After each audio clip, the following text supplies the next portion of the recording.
طيبتم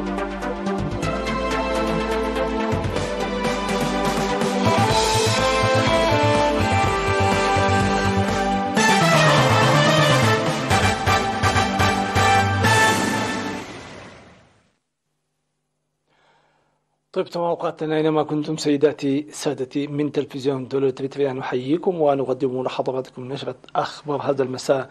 المستهل سيكون بأبرز العناوين.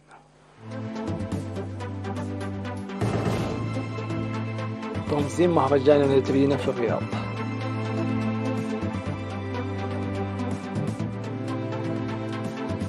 بحث تطعيم سرطان العنق الرحم في إقليم شمال البحر الأحمر. حصاد مزارع أسر الشهداء في ميعين وبريخ.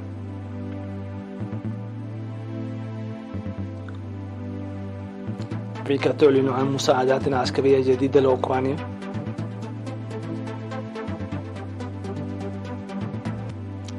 انضمام قاذفة استراتيجية أمريكية للتدريبات في كوريا الجنوبية. مصرع 7 أشخاص في شرق فنزويلا في انزلاقات تربة وفيضانات.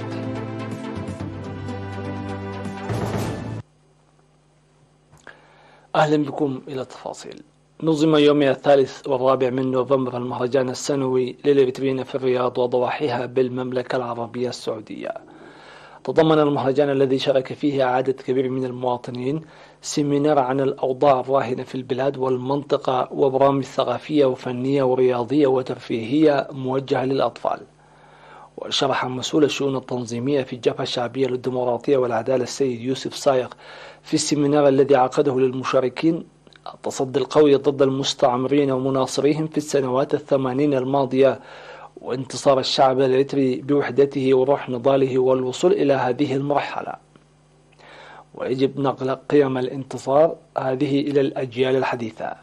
وقال أن الحكومة الإريترية ظلت تعمل مع دول المنطقة والجهات الشريكة لإحلال السلم والاستقرار في المنطقة، مناشدا المواطنين في المهجر للمساهمة القوية حسب تنظيماتهم لتحقيق هذا الهدف. وقدم في المهرجان جوائز الفرق واللاعبين المميزين في منافسات كرة القدم. هذا وسينظم مهرجان جدة وضواحيها الأسبوع المقبل.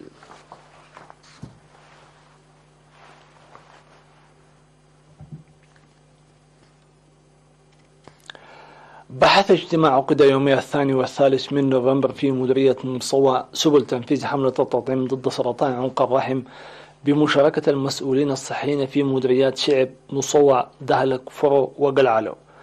وأوضح مسؤول مكتب وزارة الصحة في الإقليم الدكتور هينوك تكية أن الحكومة وبهدف ضمان صحة المواطن تقوم بتوسيع المؤسسات الصحية وتوظيف الكادر الصحي النوعي فضلا عن بذل الجهود المقدرة لمكافحة الأمراض المسببة للوفيات والإعاقة بالتطعيم، وأن التطعيم ضد سرطان عنق الرحم جزء من ذلك.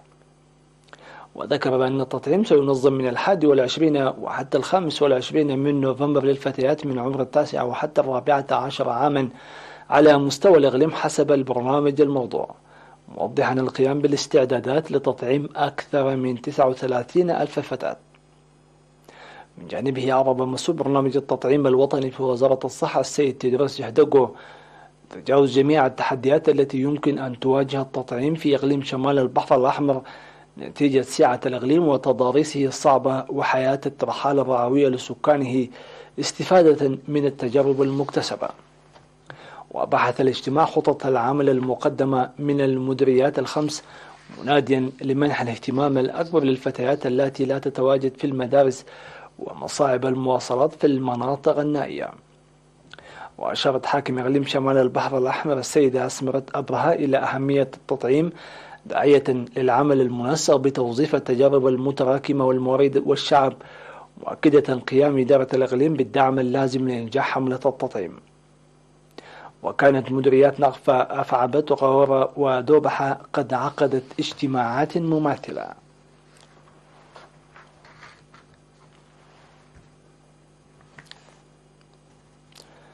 قام الطلاب والعمال في مديرية ميعين في الإقليم الجنوبي ومديرية بريخ في الإقليم الأوسط بحصاد مزارع أسر الشهداء والمرابطون للدفاع عن الوطن. وشارك في نفير ما يعين نحو 6000 من الطلاب والعمال من 28 وحتى 30 من أكتوبر المنصرم، وتم خلاله حصد مزارع 634 أسرة. وأعربت الأسرة عن الارتياح لحصاد مزارعها، موضحة أن الدعم الحكومي والشعبي يعكس القيم المتحضرة. كما قام طلاب ومدرسو وعمال كلية روتا للطب والعلوم الصحية بنفير حصاد في ضاحيتي وكدبة وتعدى كريستيان في مديرية بريخ. وشارك في النفير المنظم يومي 4 و5 من نوفمبر أكثر من 1230 شخص، 971 من الطلاب و260 مدرسا وعامل.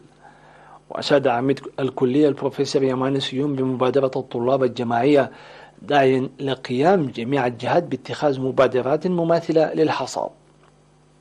وقالت مسؤولة قسم التمريض في الكلية الدكتور قدي قبر يوهنس أن توريث الشباب قيم التعاون السمحة للمجتمع يبعث على الارتياح. وذكر الطلاب جدية الكلية لتنظيم النفير، مؤكدين على مواصلته.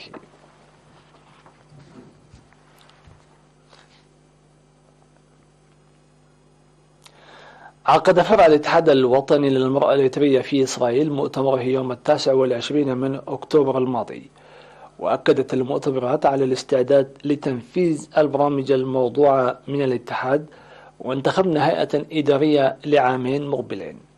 وأوضح القائم بأعمال السفارة الإريترية في إسرائيل السيد سلومون كنفة على تقديم كل العون في سبيل إنجاح أنشطتهم.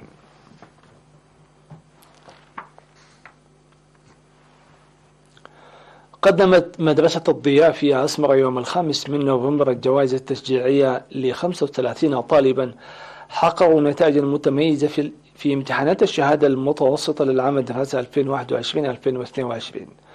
وقال مدير المدرسة الأستاذ مانيال قبر ميكال في المناسبة أن برنامج التشجيع مواصلة للبرامج التي تنفذ في جميع المدارس لإحداث المنافسة الشريفة، مشيدا بدور وتنسيق المعلمين وأولياء الأمور.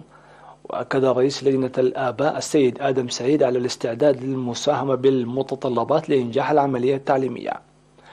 من جانبه دعا مسؤول التعليم في الإقليم الأوسط الأستاذ بلاي هبتجابر لمواصلة دعم المدرسة والآباء لتمكين الطلاب الشباب من اكتساب المعرفة والقيم السمحة.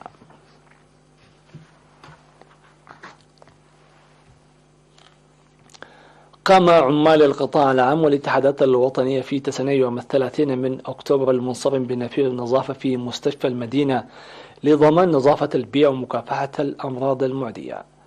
وأوضح سكرتير الجبهة الشعبية للديمقراطية والعدالة السيد عبد الحميد إسماعيل منسق النفير أن نمو الحشائش داخل المستشفى تسبب في عرقلة الخدمات، وقد تم إزالته بمشاركة أكثر من 500 شخص، داعيا الجهات الحكومية وشركاء العمل لمواصلة أنشطة النفير لتحقيق النتائج المرضية. وقال المدير الإداري والمالي في المستشفى السيد يوهنس أن النفير جاء في إطار جهود ضمان صحة المواطنين. وذكرت الممرضة خديجة عثمان أن الأمراض المعدية بالإمكان مكافحتها بسهولة من خلال النظافة، مشيرة إلى انخفاض أمراض الإسهال والقيء لدى الأطفال نتيجة أنشطة نفير النظافة. وأفاد مراسل وكالة الأنباء وجود برنامج لرش المبيدات في المنازل والنفير لدفن أماكن تكاثر البعوض لمكافحة الملاريا والأمراض الأخرى المنتقلة عبر البعوض، وحصاد مزارع أسر الشهداء والمحتاجين.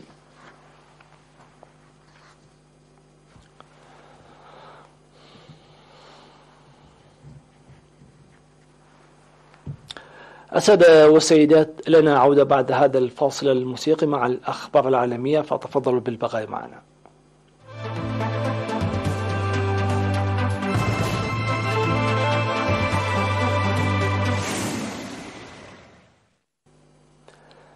قالت الولايات المتحدة أنها ستقدم مساعدات عسكرية إضافية لأوكرانيا بقيمة 400 مليون دولار، تتضمن تجديد دبابات من طراز T-72 وصواريخ للدفاع الجوي من طراز هوك.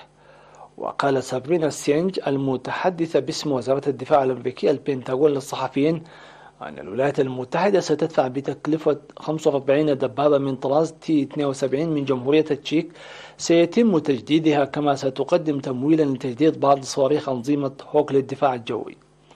وقال نائب وزير الدفاع التشيكي توماس كويتشي لرويترز أنه سيتم في المجمل تحديث 90 دبابة من أطراف ثالثة ومخزونات خاصة، وستمول الأموال الأمريكية 45 منها أو نصف الأسطول.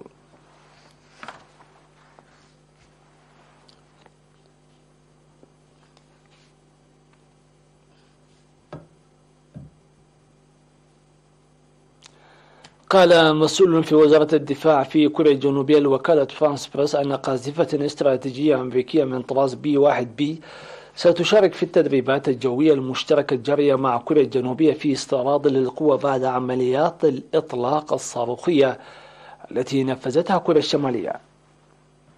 وأفاد المسؤول بأنه من المزمع أن تشارك قاذفة B-1B في التدريبات دون أن يخوض في مزيد من التفاصيل.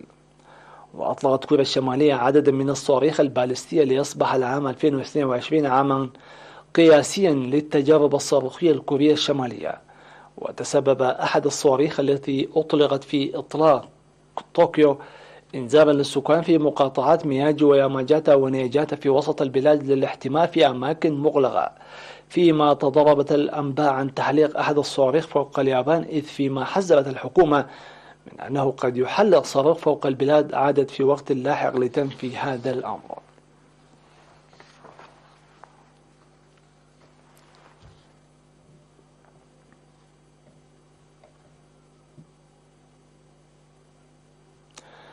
لقي 7 أشخاص على الأقل حتفهم في انزلاقات تربة وفيضانات ناجمة عن هطول أمطار غزيرة في ولاية إنزواتيغو الساحلية بشرق فنزويلا حسب ما أعلنت السلطات الإقليمية. وعثر على 6 جثث في مدينة بويرتو لا كروز وجثة أخرى لطفل في بلدة غواتانا المجاورة على ما أعلن حاكم الولاية لويس ماركانو. وقضى قرابة 80 شخصا في فنزويلا في الأسابيع الأخيرة بسبب الأمطار الغزيرة، بينهم 54 شخصا قتلوا في انزلاق أتربة في 8 أكتوبر في لاس تيخيراس بولاية أراغو شمال وسط البلاد. وبحسب تقارير رسمية نشرت السلطات 1000 من عناصر الإنقاذ والمتطوعين ورجال الأمن.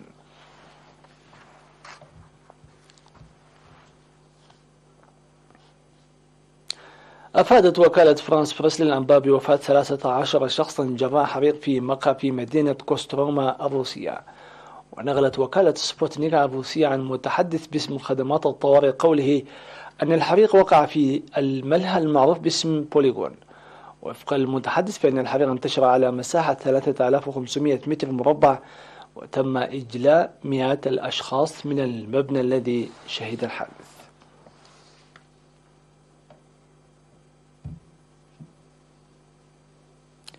ختاما لا يسعنا إلا تذكيركم بأبرز العناوين.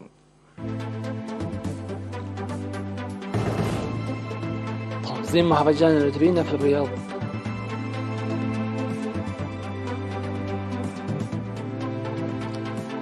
بحث حملة التطعيم ضد سرطان عنق الرحم في مصوى. حصاد مزارع أسر الشهداء في مياعيني وبريخ.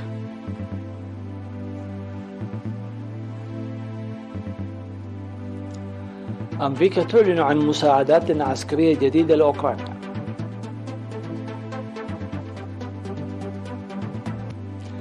انضمام قاذفة استراتيجية أمريكية للتدريبات في كوريا الجنوبية. مصرع 7 أشخاص في شرق فنزويلا في انزلاقات تربة وفيضانات. هكذا نكون قد وصلنا إلى ختام هذه النشرة، وحتى جديد اللقاء تقبل أجمل التحيات وأطيب البلاء.